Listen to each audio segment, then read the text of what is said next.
Astaga, startup yang ini PHK besar-besaran. Heh, kok kayak gini sekarang?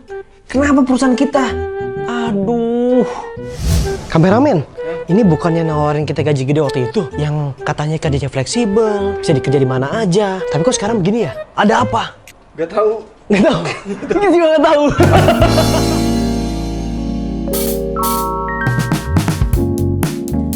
Halo, Gen People. Apa kabar? Nah, lu belakangan ini mencermati nggak sih bahwa banyak perusahaan yang PHK besar-besaran? Sebelum memulai untuk membahas tentang startup, ini tentang perusahaan ya, bukan tentang film K-pop.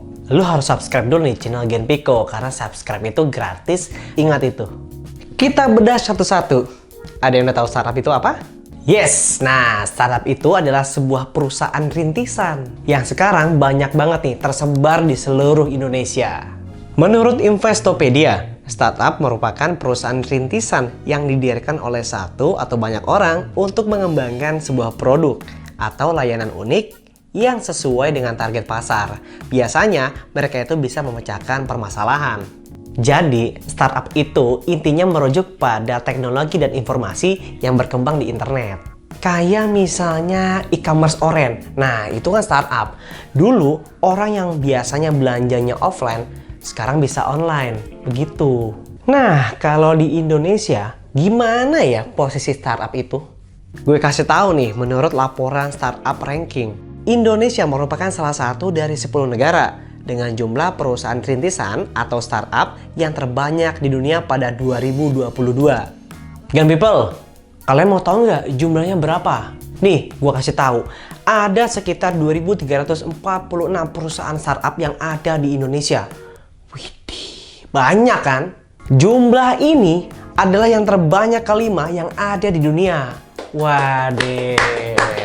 Tepuk tangan, tepuk tangan. Indonesia gitu loh. Jadi 5 besarnya adalah Amerika, India, Kanada, Brazil, dan yang kelima Indonesia. Nah, jumlah ini bikin orang tertarik nih. Jadi perusahaan startup itu banyak memiliki daya tarik. Yang pertama, mengasah kreativitas. Kedua, lingkungan yang menyenangkan. Ketiga, waktu yang fleksibel. 4. Nggak harus ngantor. Yang kelima, gajinya gede. Wah! Tapi gimana ya masa depannya? Jadi, belakangan rame banget nih soal startup yang PHK besar-besaran.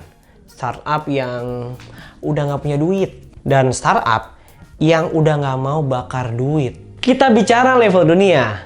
Ada belasan ribu pegawai perusahaan yang di PHK besar-besaran. Ini dia daftar 10 besar perusahaan startup yang melakukan PHK dengan jumlah terbanyak menurut layoff.fyi, situs pemantau PHK data dari 11 Maret 2020 pada saat awal pandemi. Yang pertama ada Uber dari San Francisco. Dia bergerak di bidang transportasi. Kurang lebih 6.700 karyawan kena PHK. Dan kurang lebih ada 6.700 karyawan yang kena PHK. Yang kedua, Getir dari kota Istanbul. Dia bergerak di bidang makanan. Ada kurang lebih 4.480 karyawan yang kena PHK. Yang ketiga, ada Booking.com. Berasal dari kota Amsterdam, Belanda. Dia bergerak di bidang travel. Ada kurang lebih 4.375 karyawan yang kena PHK juga. Lalu yang keempat, Better.com. Dia berasal dari New York, bergerak di bidang real estate. Ada kurang lebih 3.000 karyawan yang kena PHK. Lalu Groupon, berasal dari kota Chicago. Dia bergerak di bidang retail.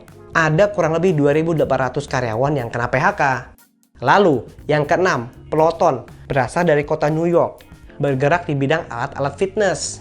Ada kurang lebih 2.800 karyawan yang kena PHK. Lalu yang ketujuh, Carvana, berasal dari Phoenix. Perusahaan ini bergerak di bidang transportasi. Ada kurang lebih 2.500 karyawan yang kena PHK.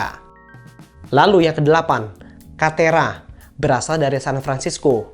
Bergerak di bidang konstruksi. Ada kurang lebih 2.434 karyawan yang kena PHK. Lalu yang kesembilan, Zillow, berasal dari kota Seattle. Bergerak di bidang real estate. ada kurang lebih 2.000 karyawan yang kena PHK. Dan yang terakhir, yang ke-10, Airbnb. Perusahaan Airbnb berasal dari kota San Francisco, bergerak di bidang travel. Ada kurang lebih 1.900 karyawan yang kena PHK. Startup, why? Lagi kenapa sih startup? Well, katanya ini adalah isu bubble burst. Perusahaan tidak mampu mempertahankan aktivitas bisnis, sehingga harus memberhentikan banyak karyawan demi menjaga anggaran. Dikutip dari IDX Channel, kalau menurut Ketua Umum Asosiasi Indonesia Digital Empowering Community, IDX, MT Sarsandikapura, investor sudah tidak bisa lagi melakukan pendanaan lagi atau memberikan uang lebih kepada perusahaan tersebut. Oke, kalau dievaluasi, Bendahara Asosiasi Modal Ventura untuk Startup Indonesia, Amvesindo, Edward Ismawan Camdani, mengatakan fenomena ini terjadi karena model bisnisnya belum tepat atau target marketnya masih salah, sehingga nggak cuan. Meski nggak banyak, tapi ada kok startup yang cuan di tengah-tengah pandemi. Yang pertama, For Coffee, startup kopi on demand yang bertujuan mengubah konsumsi kopi Indonesia dengan teknologi. Total pendanaan yang mereka dapatkan sekitar 39,5 juta US dollar. Yang kedua, Ruang Guru. Ruang Guru merupakan startup teknologi di Indonesia yang fokus pada pelayanan berbasis pendidikan. Total pendanaan yang Ruang Guru telah terima yakni sekitar 205,1 juta US dollar. Yang ketiga, Surya Daya Indonesia, perusahaan rintisan energi terbarukan yang mempelopori metode zero down untuk beralih ke tenaga surya. Total pendanaannya 21,5 juta US dollar. Nah, buat karyawan kayak kita, enaknya gimana nih? Ya, kalau mau cari startup lagi ya nggak apa-apa, tapi lo harus tahu resikonya. Mau kerja di mana aja, dan kapan aja, lo yang bisa ukur. Ada hal yang harus lo prioritasin, dan ada hal yang harus lo improve.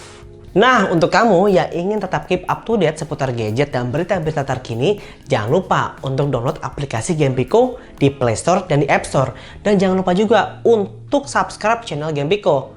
Ingat ya, subscribe channel Gempiko di YouTube, karena subscribe itu gratis. Gempiko tahu kamu banget.